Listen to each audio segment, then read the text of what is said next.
Just one of the keys in the game felt like the way your team handled a little bit of adversity, kind of got a little frustrated a while. Did you see that as a problem? Yeah, a little bit. We didn't have a great shooting game.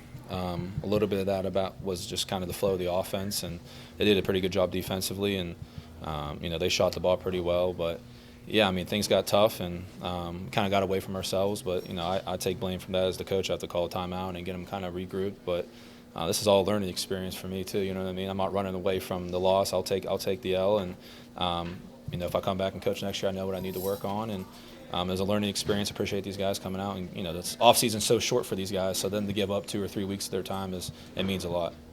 It was going to be tough to win, allowing 90 plus, obviously. But did you feel like they made a lot of contested shots, or it was more, the lack of things defensively? No, our game plan going in was to live with contested jump shots, and of course they made contested jump shots, so it looked like our defense was way worse than what it was. But I think the biggest thing was just, the first game was a little bit easy in regards to we kind of got whatever we wanted whenever we wanted to, and things weren't as easy going into this game and throughout the game. And like I said, we kind of got away from ourselves, but.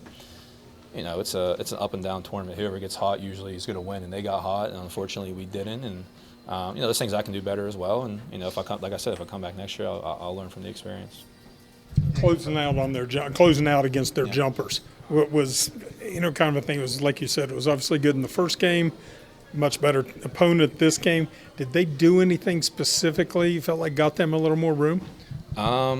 We knew they were going to pick and pop a lot. Our game plan going in was to switch that to prevent that.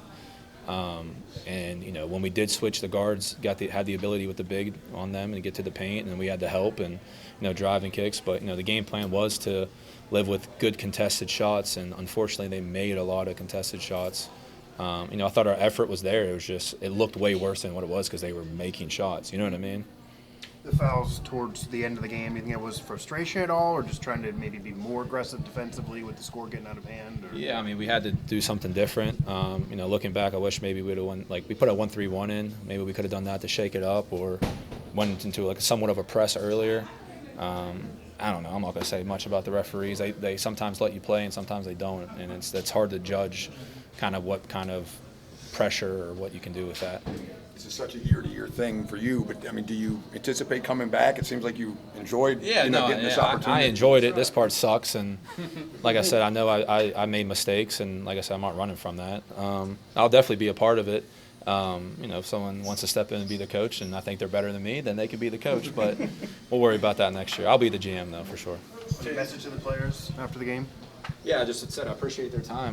Like I said, these guys all play overseas, and the off season is 3 months, so they're essentially giving up almost 3 weeks of their time. So, I play with a lot of these guys, and I have so much respect for them, and I appreciate them coming out and getting away from friends and family, and Keen, Xavier, new guys. I thought they fit in perfect with us, and hopefully they come back next year. Chase, regardless of the result, just what was like coaching these guys, and then coaching in general, being on the sidelines? Yeah, it was. When we put the roster together, we knew we were going to have a lot of personalities. I was excited for that, and the practices were so competitive, and we were excited to play against a new opponent. And these guys compete, and I'll never take away from them, from an effort standpoint. But yeah, coaching, it was a new experience. Like I said, my only experience coaching was 16 UAAU, and like I said, I'm not running from the loss. I'm not saying the inexperience. I'm just going to say I'll be better next year. Chase, what is it about TBT that keeps you coming back every year, man? I think it's good for the state. I think it's good for the fans. I think it's great for the alumni. We didn't have any West Virginia guys on the team, so for them to come back and, leading up to the event, we do, some community stuff, a golf scramble, basketball camp.